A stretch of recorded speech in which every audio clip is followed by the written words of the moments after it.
Hello, hello. Good evening, everyone. Welcome to the special webinar. Today, I welcome my navigators of this retreat, Siv and Marcus, and let me hand it over to them soon. Welcome to this pre-webinar session prior to the retreat. I am very excited to introduce this retreat to you all. Thank you for signing up, and we had about 70 signups beforehand, and it's really attracting lots of people's curiosity. So let's just jump right in. So over to Siv. Would you like to introduce yourself? Yeah, thank you, Rina. So my name is Siv. I'm a Buto dancer. I'm a body storyteller, and I live in Hokkaido in the north of Japan. Thank you, Siv. Marcus? Sure. Yeah, Marcus. I'm the managing partner of a company called the Coach Partnership and also the Works Partnership. We specialize in experiential leadership and coach training work, which is where I first met Siv and Rina. I'm clearly not Japanese, as you may have noticed. I'm based in Singapore, originally from the UK, but been living over in Asia for over 20 years now. Great. Welcome, both of you.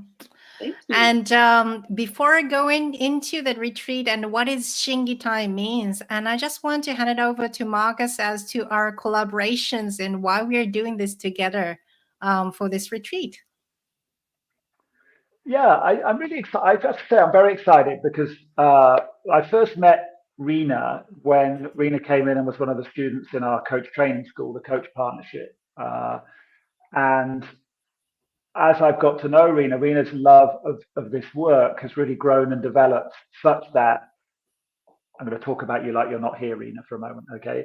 Such that she really has got such a passion for it that she keeps coming to Singapore now she wants to grow it in her own country and really bring what we call this coaching approach, this ontological coaching approach, into her own country in Japan. And I'm just thrilled by that, honestly, because I think I love the work that we do, and the more global coverage it gets in terms of its way of working, which you'll get a little taste of tonight. I know some of you know it very well, some of you don't. But I'm really thrilled that to come in and really support Rina in the work that Rina you are doing in terms of expanding this business out into Japan. So I'm just thrilled to be a part of it and being asked and invited to be on your team to do that. Well, thank you for being fished by my pitches and then being part of it and speaking very highly about our collaboration. Thank you so much. Sure. And we're going to talk a little bit about why ShinGiTai is very important, especially very important in this modern age. But for some people, you have no idea what ShinGiTai is. So let me talk a little bit about what ShinGiTai is. Okay, so for those who don't know what this is about, ShinGiTai is the Japanese language, and it comes from a martial arts. And it talks about the three domains of a human being, and Shin is mind, and Gi is head, and Tai is body. Especially in the ancient Japanese martial arts, they talk a lot about the integrations of mind, head, and body. And when they talk about this integration, that's when the human beings become most powerful, and then also mindful of the current, the right now and right here. So I'd like to, hand it over to Max and hear your view around this integrations of the three domains as a human being and how relevant it is in the modern world. Yeah, it's a good example of what I said earlier in terms of what I love about what you're doing. So the classic kind of model that we work with is that in the coach partnership work and the ontological coaching as a whole, is that every human being has a body, every human being has emotions and moods, and every human being lives in language. We just live in language, whether it's external or internal. And that's true for every human being. And that's one of the foundational core models of how we work with people, whether we're in the coaching domain, whether in the leadership domain. And what you've got a good example of here, and why this workshop, one of the things that attracts me to what you're doing and wanting to be a part of it, is you've taken that and you've built on it. So that's largely what I've just described, is largely thinking and work that's come out of the Western world. And what I love about what you're doing and what you've done is you've begun to say, okay, so how does that show up in my culture? How does that show up in the Japanese world? And as you can see, it doesn't say body, emotion, language here. It says something a little different. And that's something we'll explore more in the retreat. May touch on it tonight, but especially in the retreat itself. And regardless of whether you see it through the kind of classic ontological lenses of body, emotion, and language, or here with mind, head, and body, that what you mentioned there is critical, which is that integration. And classically, with classic coaching models, traditional coaching models, or leadership models, they focus primarily on language. They focus primarily on make sure I say the right thing at the right time, make sure people understand what I'm saying, and it's logical and it's rational and it's very much kind of the neocortex part of the brain, and that's all great. Absolutely, that is a key part of that. It's a key part of leadership. It's a key part of coaching, but it's not everything. And increasingly, in more recent times, the first thing that I think really got integrated into the thinking around coaching and leadership was it's not just language, it's also emotion. And so that's a very big part of the work that I'm familiar with, which is essentially leadership conversations, coaching conversations show up in a bucket called relationship. It's not a science, it's not a process. You can't just do A, B, C. And so it all shows up in relationship. So think about it for yourself. Think about with people where you have big relationships, there's more conversations possible. There's just bigger conversations. There's more possibilities that become available. If I have a smaller relationship with people, the conversations that can exist are necessarily narrower. And so there was this understanding that began to kind of really come into coaching and leadership development, maybe in the last 10 years or so, about integrating what I'm thinking with my emotions and legitimizing emotions and feelings as a part of coaching, leadership development, etc. It's only really more latterly and more recently that the body has kind of elbowed its way to the table and said, hey, what about me? I've got something to contribute here too. It's not just about the head and the heart. It's what about me? And that's, I think, largely been driven by so much of the work in neuroscience. There's been so much work underpinning the role that the body can play in really being in relationship with somebody, in really being in conversation. Now, when I talk about that, what people often hear is, oh, you're talking about body language, right? So if I fold my arms, it means one thing. If I have my arm, that means another thing. Sure, that is a part of it. There's no doubt that is a part of it. But I think if I think about my own experience, that where it really comes to life, and the thing that's really shifted my own work in leadership development and coaching, training, and also my own coaching, is understanding that a lot of when we talk about body isn't body language, it's what's going on inside my body for me. So what kind of changes when I move my body, when I hold my body in a certain way, when I move my body in a certain way, different things are happening in my body. So there might be hormonal changes, there might be shots of adrenaline or cortisol. What's happening in my brain?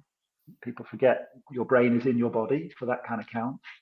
So there's a lot of stuff going in there, and all the research has always said if I get my thoughts, my emotions, and my body lined up, kind of congruent, we might say, or consistent, that's where authenticity lives. Authenticity lives and comes to life when I get these three things integrated. And very often that's not what people do. And people are so concerned about saying the right thing. Oh my God, I've got to say the right thing. I've got to remember my script and do. But all the time, their body and their emotions are saying something very different. It's like if I say to you right now, oh, I've got my script, right? And I say, oh, I'm really excited to to be with you. Really excited to be with you tonight, talking about this great new retreat. You know, like that. As soon as I say that, I'm saying words, but you're not hearing the words. As soon as I do it, and I know I'm exaggerating, but people do that all the time. It's when I get everything lined up and I say, look, guys, I'm really excited to be here tonight. This is going to be a fascinating retreat. We're really going to work together on exploring some fundamentals about what it takes to be a powerful, successful leader in the world and have great coaching conversations. And I'm really excited by that. When things line up, it comes over very differently. And one of the biggest things I see that gets in the way for people in development terms when I'm working with them is they're so desperate to say the right thing that they forget about integrating other parts of their being. And so that is only accelerated in the last 5 years or so, as I say, really fired by a lot of the understanding about neuroscience, health and wellness. That's got a role to play in that too, of course, how I look after my body. So the body, the emotion, the language in how I talk about it, the mind, head, body here, when I get them integrated, it's like when I'm in the zone, I'm in the flow, everything communicates differently, everything lands differently than when I'm disjointed. Now, it's easy to say that, it's an easy concept to understand, but actually really working with it as a practitioner, becoming a master practitioner of working with that, that's something else. And that's a little bit what we will explore in this retreat together. Now, I could talk for hours on that, so I will pause here. And Rena, is that anything you want to add in that, Rena? Because you're also a practitioner, and Steve obviously got a practitioner in this. So if there's anything you'd like to add to that, please do. Yes, thank you. And by listening to what you just said about authenticity, Marcus, and I guess that, you cannot be passionate and visionary without authenticity for sure. So I can assure everybody that this retreat is really for you to find your authenticity, and that leads to your passion, or rekindle with your passion, and then declare with the clear vision at the end of the retreat. And as Marcus talked about it, I think the relationship with the body is pretty new to us. When you talk about the leadership, about ourselves as a being. And that's why I'm bringing Siv, who is a master of the body. And I just hand it over to Siv to talk about, what does it mean for you to bring body in this work, Siv? Thank you, Rena. To me, the body is really a storehouse of knowledge, of wisdom, of power. And as Marcus mentioned, it's not only like a body language, but for me, the body is actually a being by itself. It's a presence. And the body is always talking to us. So the question is, do you listen to the body or not? And do you follow the wisdom, the leadership of the body? But when you befriend your body, then you can really use this knowledge, this wisdom, these memories, and you become yourself a powerhouse. So maybe let's do a little practice to be in the body. Okay, so if you can, you close your eyes. If you're driving, you don't, but otherwise you just sit in a comfortable position and you close your eyes. And you come back to your breath, your natural breath, the breath of life.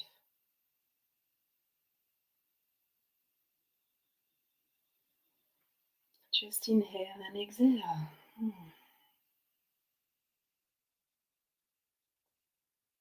And you can rest in your breath because you don't have to decide on your breath. It comes and goes.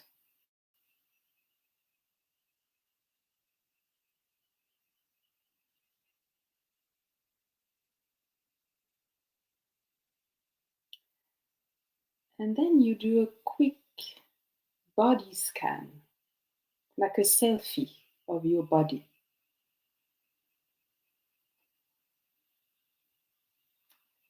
You check maybe your posture.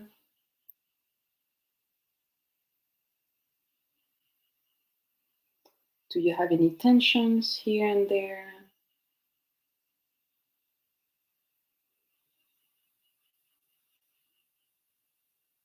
Where is in your body, is it alive?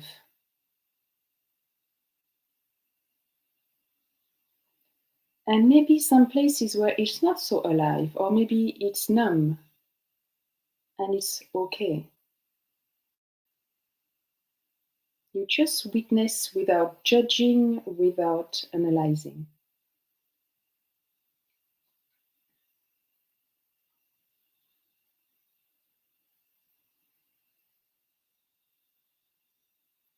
And then I invite you to connect to a time where you had this feeling of, for example, accomplishment,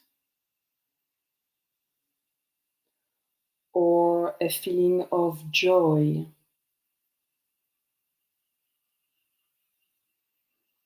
or inner peace. Pick a feeling that really talks to you,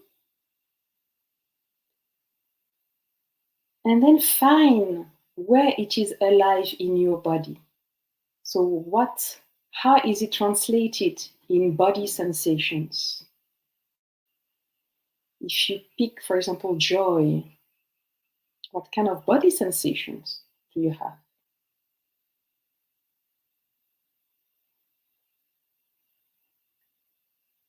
It can be a warmth in your heart.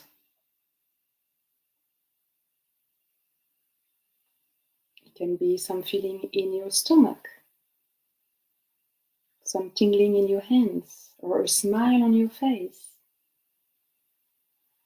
Just connect with this body sensation.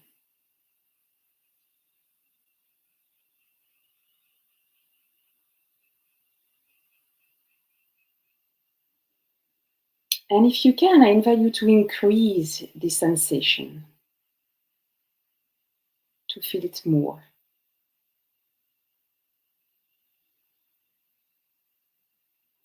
To feel it more, or to let this sensation fill up totally your body.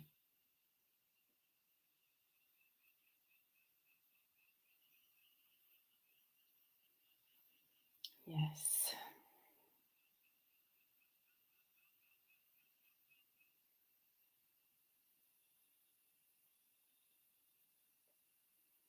And then I invite you to keep this amazing sensation and to open your eyes. And in some ways to bring this inner sensation outside, here in the space where you are. And to notice what kind of thoughts you have, what kind of stories you have in your mind.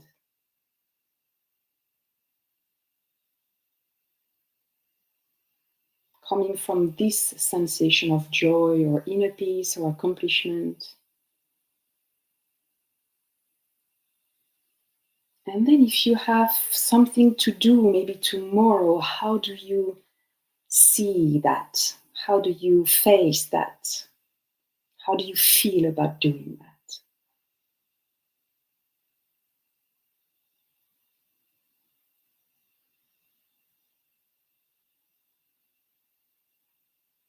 Just notice out of curiosity.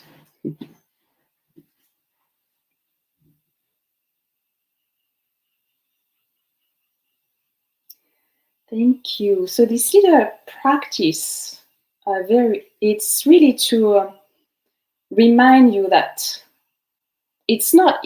nothing stops at the body. You can befriend your body and it's the end of the story. But why it matters, it's not to know your body.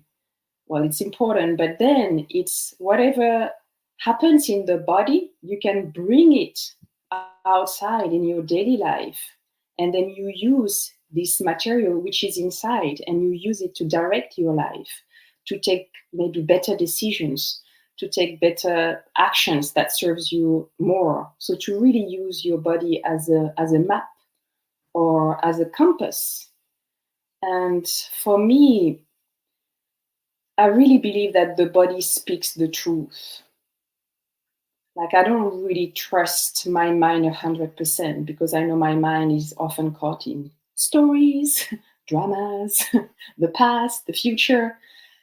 But I know my body lives in the present, always in the present. And my body, your body speaks your truth. And you know it when we say gut feeling, or I've got this sensation. That is the language of the body. And so when you follow your body, you know, wow, that you live in your truth. And that is fantastic. And that's how actually I used the truth of my body to take big decisions in my life. Like, I've been living in many countries, and every time it was time to leave, my body was telling me. I could feel it in my body that where I was now, I was complete, and I had to move to the next country. And every time, like, sometimes it was clear which country to go to, but sometimes it was not. And every time my body would, show me the direction. When it was like really easy and flowing, it's like, yeah, girl, go that way. And when there were some resistance or nothing was happening, I knew, well, it's not meant to be this country.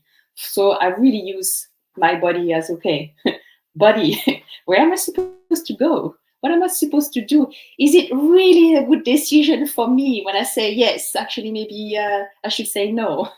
And my body tells me. So yeah, it's a wonderful, wonderful ally to have, and we're going to explore that more in the retreat. I'm super excited. Thank you, Sif. And by listening to what you just shared, you don't trust your mind and then you trust your body. And, I'm guilty of trusting my mind too much sometimes. And when making decisions, and I was like, oh, why did I make that decision? Silly me. Um, and having met you, you taught me many things to put the body in the leadership driving seat and to make the decisions and let the emotions and then the mind to follow. And that was more fluid for me. It was more natural for me to do it, which I was never taught by anyone in the past, and even school or at work, or certainly not in the society. So it was really refreshing for me, and it was enlightening to embody that kind of order, body, emotion, and mind, and not the other way around. And I'm curious, Marcus, and for you, what is your experience for you around this integrations and in body, emotions, and language, and right now, mind and heart and body, in your experience? I think I would certainly echo everything you and Siv have just said. I think for me personally, coming to terms with integrating my body into this work, when I first really discovered this work 10 years or so ago, more now, I suppose, more like 15 years ago, crazy where the time goes, that really, the integration of body made a big difference for me. I've been very focused on the head and the heart, so to speak, or the emotional side. But you guys have already spoken about that. So although I could talk about more about the body, let me shine the spotlight somewhere else. I think one of the big things that came up for me was when I moved from the UK. So I came out of the UK with a classic kind of corporate background. I was in Unilever, I was in marketing, classic kind of FMCG corporate job. I'd come out of Oxford University, so it was very heady. My life up to that point had been very heady, and that had served me very well. I'd got lots of badges for being passing exams and doing all that stuff. And that was really the path that I was on until I really fell in love with this whole world, whatever we want to call it.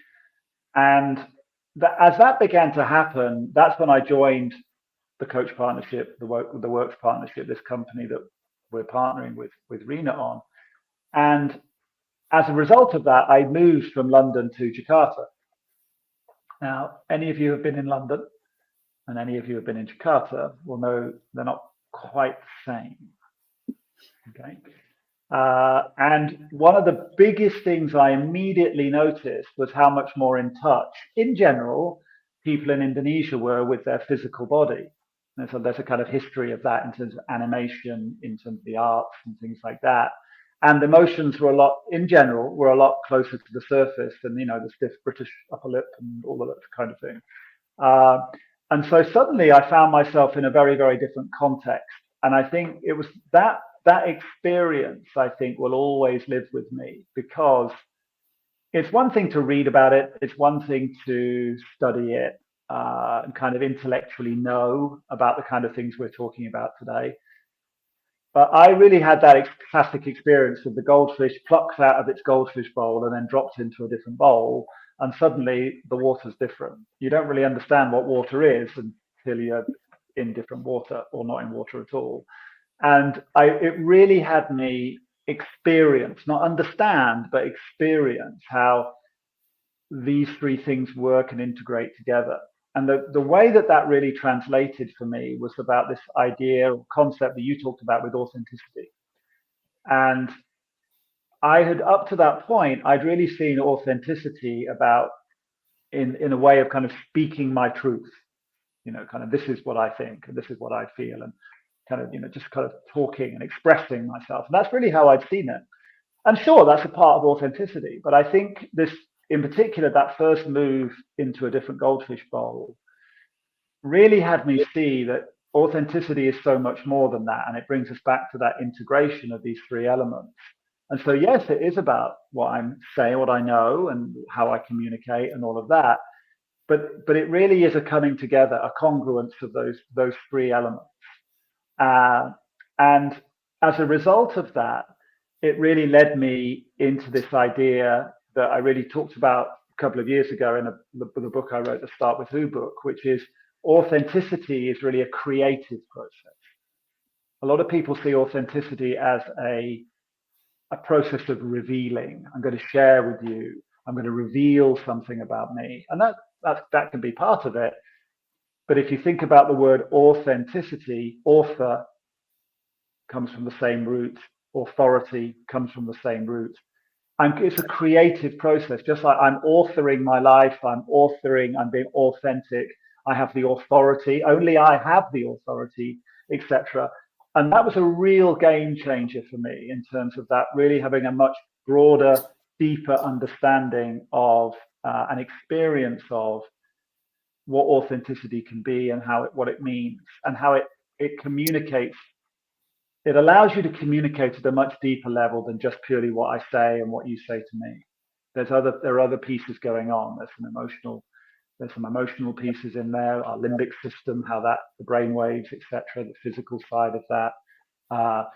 So I think that's the big piece for me in terms of that really has made a huge, huge impact on my life. And coincidentally or not, as a result of that, I met a young lady called Sari in Jakarta, whom I married, and that's 17 years later. And that's part of it. When I talk about authenticity, it's not just a business concept, it's life. Sure, you can be an authentic leader in the office, but it's also about how and I use it like that, but it's also how I am in my personal life with my wife, the way we interact with my friends, with my colleagues at work as well. But it's really life. Sometimes when we hear coaching, we hear leadership, it can take us into thinking about business, and that's great. That's a big part of it. But I would offer everyone here listening, there's more that's available when we're talking at this level of depth of human connection. It's business, but it's a lot more than business.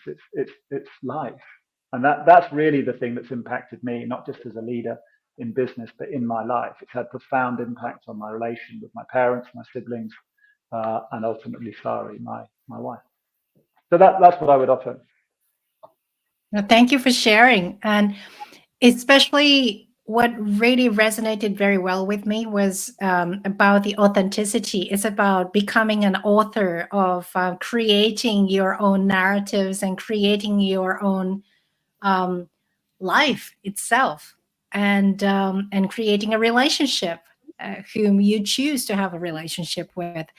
And that really hit me hard. And that got me thinking that why I created this concept of ShinGiTai retreat, and then came to Siv and Marcus and bring both of you in, was how I survived the hardest and challenging time 3 years ago. And I was drowning, and I met TCP, the coach partnership, and then I met ontological coaching work, and it literally saved my life. I was drowning, and I was this close to be sucked into the black hole and just lose my authenticity at all. And it really saved my life. And it really hit me hard about how disengaged and disconnected between my body and my heart and my brain. And my brain was too loud to make decisions everywhere, where my body and emotions were crying all over. So it was quite special feeling to hear your story, especially you come from a more brainy background, and like myself, and then how you were brought into this work through different relationship with yourself and with other people. And that really brought me to the passion of why we are bringing this work to the people with more accessibility and more ease in a package of retreat. Yeah. Good. Siv, anything to add from you? I love listening to you. I know I have awesome voice, just so you know. I know. Yeah. And I really hope that everybody is coming to, have, same experience, but, not all the same, but, your own version of the experience. Basically, you become the author of this retreat experience. And it's certainly the journey of authenticity and passion and vision. And let me talk a little bit about the retreat itself, so that you have a better idea of what it is about.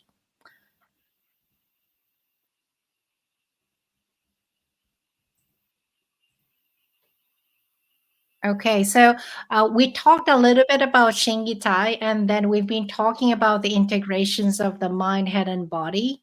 And the reason why we're doing this in Japan, and why in this small town called Obuse, I'm sure that most of the audience had never heard about this town. It's a very small town in Nagano, and let me show you where it is. It's the town northern in northern Nagano prefecture. It's really far out, and it's very close to Niigata and Toyama. So it's very cold place. And it's actually a relatively small town. It's only 10,000 population. I'll surprise you, because this Obuse town is attracting 100 times more people coming in and visiting their town. It's not only that it's pretty, but also it's very famous for the Alps mountains and rivers, and it generates and nourishes the really nice fertile to grow apples and grapes and chestnuts. So this retreat is going to be held in November. So it's about the chestnuts, that you can taste the fresh chestnuts from the tree. One of the really intriguing point that attracted me to bring everybody to Obuse was the story of acquiring the Green Destination Credential. This is a global credential and given from the Sustainable Tourism Association. And they acquired this back in 2023 because they've been consistently creating an environment, and that doesn't really damage the nature for sure, but at the same time they didn't really leave the old itself. There's lots of preservations all across the globe. What they did was a unique thing about the integrating the old with the new. So they're evolving, and that evolution, the way they evolve, and they choose to evolve with a leadership with an intention and vision in mind, was appreciated as one of the model cases. So that's why that they acquired this top 100 green destination credentials across the globe, even if they're a very small town.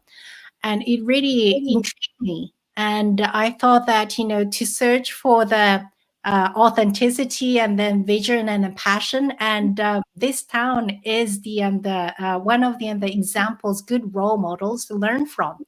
So that's why I want to bring you there. And also Japan is a pretty country, so why not you come here and then visit Japan, not for the sake of anything, but I'm inviting you to come with the intention in mind to explore in this special town that probably you don't go there by yourself.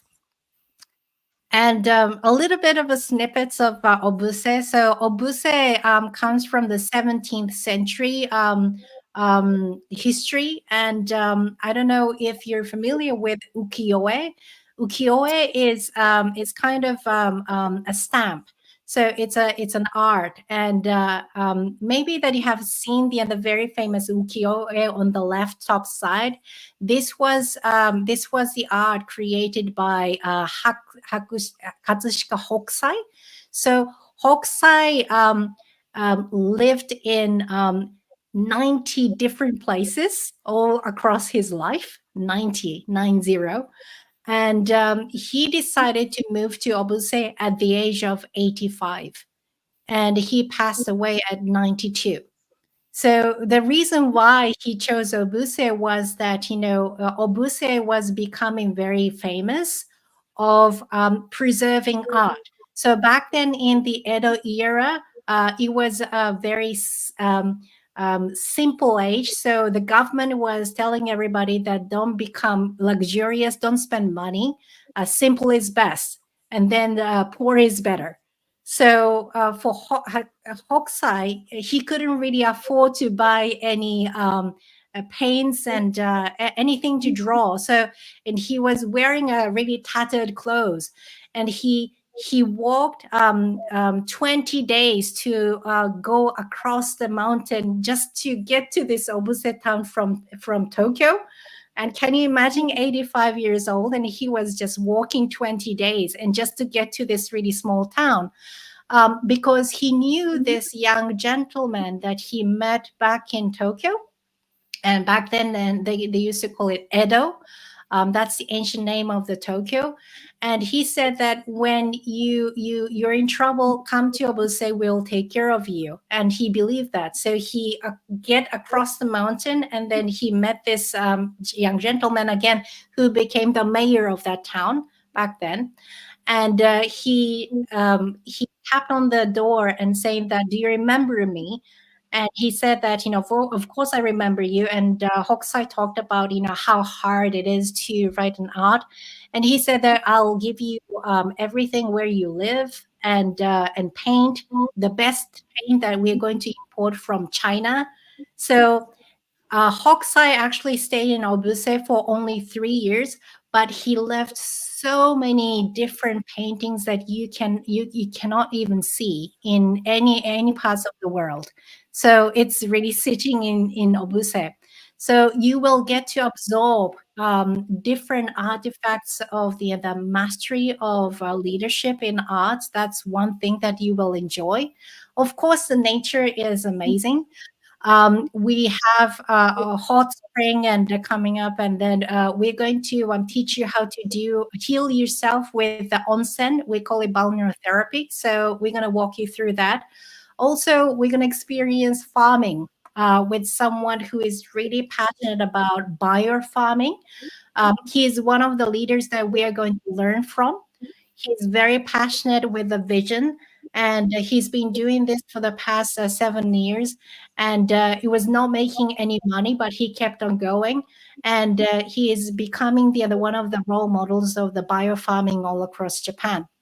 So we are going to learn from different leaders with a vision and passion, and surely they remain authentic to themselves, so they are authoring their life by themselves. So let's embrace Obuse from that point of view as well, and also full of great taste, and not only chestnuts. Obuse is full of nature and creates the different tastes, and for those who are foodies, and you're going to experience a different nice dishes and food together. So just a little bit of a snippet of that, but before going on and on about what is so special about retreat, but I'm curious, what brought you into this retreat for yourself, Siv and Marcus, and from the first place when I pitched it, and I'll just open the floor for both of you to share what brought you to navigate this retreat together. Okay, I start. Yeah. Well, since I arrived in Japan, I always wanted to organize retreat here. To Hokkaido and Japan has been really good for me, and in terms of my health at many different levels. And I always wanted to share this goodness with other people. And I've been working with Rina for a year plus, and I love working with her. So anything she offers, I'm saying yes, basically. And very selfishly, I love to travel in Japan, and I had never been to Obuse, never heard of it before. So we went there earlier this year, and I was really intrigued by this little town that has done so much in a very smart way for the people, for their community.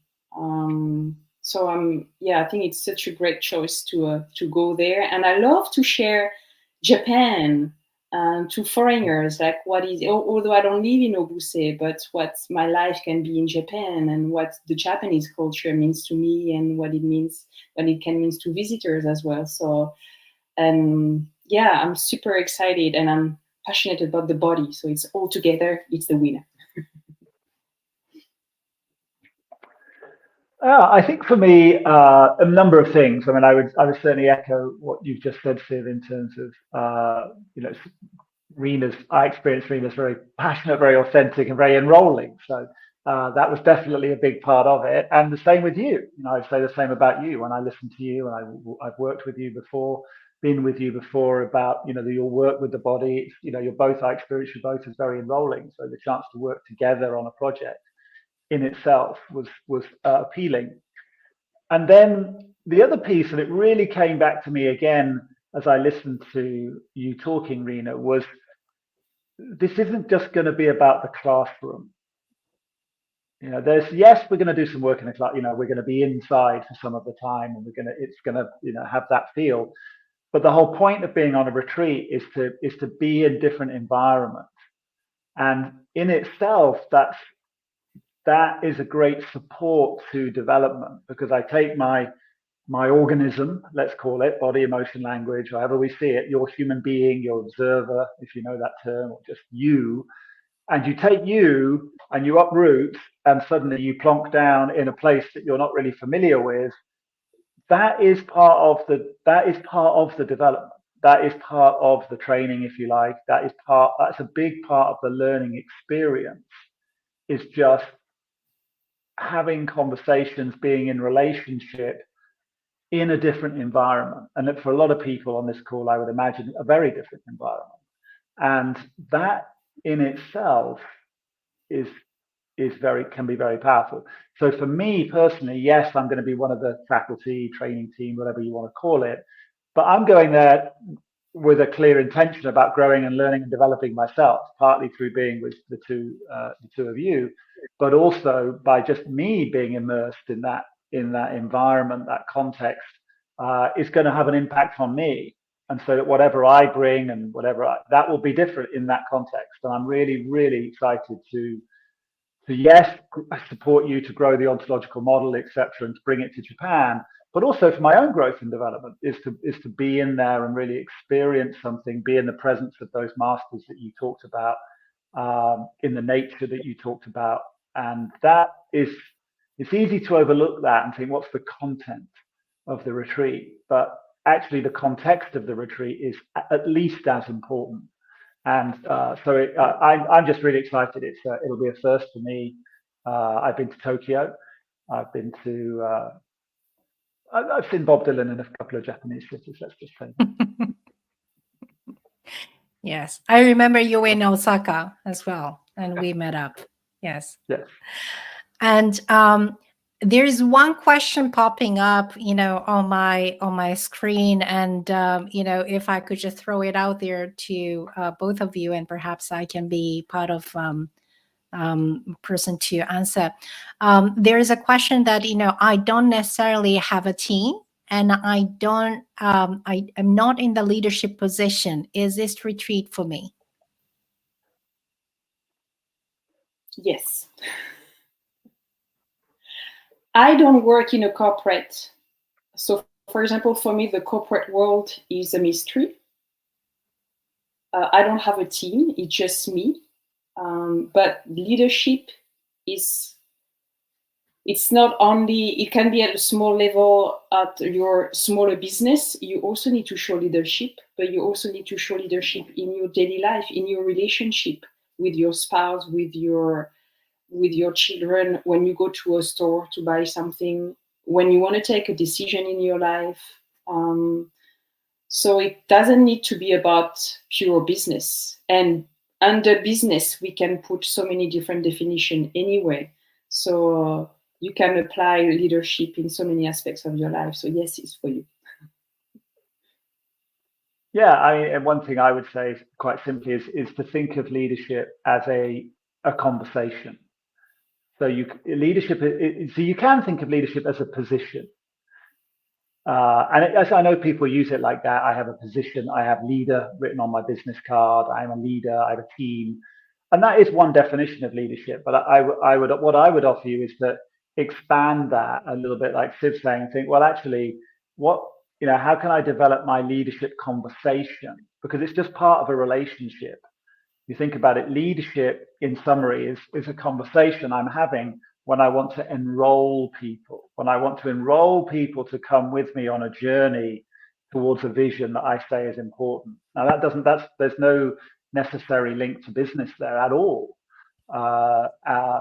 So that could show up in my family, to my community, all sorts of places. So in short, yeah, absolutely. Just be open to the possibility that leadership is a conversation as much as it's a position in that sense. Thank you. And while we are covering that question, there's another one coming up. So if I choose to join this retreat, there are lots of language about ontological coaching, and I don't know anything about it. And is it for me?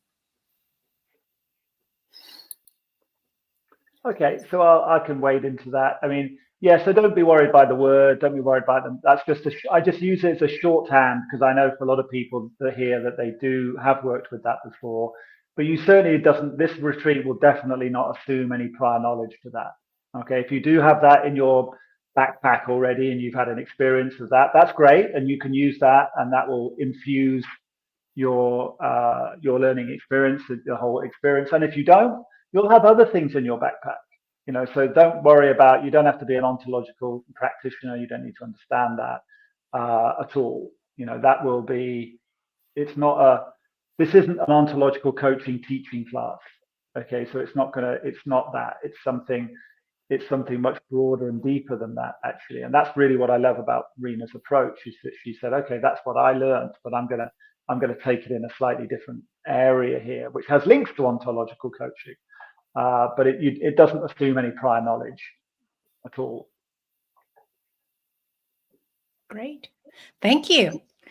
So we are almost at the end of today's webinar, and I hope that today's webinar was helpful for you to learn about the retreat and what is this about, and is it for me, and what am I taking away from it. I just invite you to come and play with us. You know, it's going to be so much fun. And isn't it great to have the company together with you rather than coming on your own? So we are going to be waiting for you, and I would love for you to come. Before we are wrapping up, a few things that I would like to remind you. Early bird discount is applicable until August 31st. So don't miss it out. And if you're interested, contact the email address, which is written here. It's contact@35cocreation.com. That's the name of my company. And the company is hosting this retreat. And you can just write and say very simply that I'm interested to learn more about ShinGiTai, and I'm more than happy to set up a call. The date is going to be from November 24th to 27th. I repeat it again, November 24th to 27th. So mark your calendar and just drop us an email. I'm more than happy to walk you through. Also, if you're ready to sign up, great as well. Here's a QR code, and you can go straight to the signing up form, and you can sign up there as well. If you miss a chance to listen to the recording and you have no idea, you can even DM me and directly mail me and message me, or Siv or Marcus, and we'll walk you through as well. So just don't miss out the 50% early bird discount, and we're going to be there for you. And don't be afraid, just jump right into it. And it's a journey, and we have so much incredible experience together. Okay. So with that, Marcus and Siv, thank you so much for joining me to host this webinar. And I'll just hand it over for you for the last closing remarks. Marcus? Well, what to say? I think approach it if you're interested at all. Get curious. This is going to be curiosity for me. Is going to be the watchword of the retreat. Get curious. What's possible for me? What limitations am I currently living in, and what am I willing to? Where am I willing to grow? Where am I willing to develop? What have I already decided about me that I'm willing to push the boundaries on a little bit, explore a little bit, develop a little bit in a safe environment that's actually a little different for me. And I think by putting myself in this different context, this different environment in Obuse, it's something you don't get the opportunity to do every day. So I think it's going to be a little different, and it offers you a really great opportunity to explore yourself and explore the leadership conversations that you're willing to have, as I said earlier. So you, and also you in an interpersonal experience. So I just really am very excited by it personally and professionally. So I hope to see you there. Siv? Just come. You will learn something, that's for sure, and maybe in some areas you least expect. So yeah, just come. Yeah. All right. So I hate to say goodbye to everyone and goodbye to you both for certain, but there's a beginning, there's an end. So thank you so much for both of you. Thank you so much for everybody joining this call. Anyone watching this recording, feel free to reach out to us, and we're going to be waiting for you in Obuse. Thank you so much, and good night. Good night. Cheerio, guys. Thank you for coming. See you soon.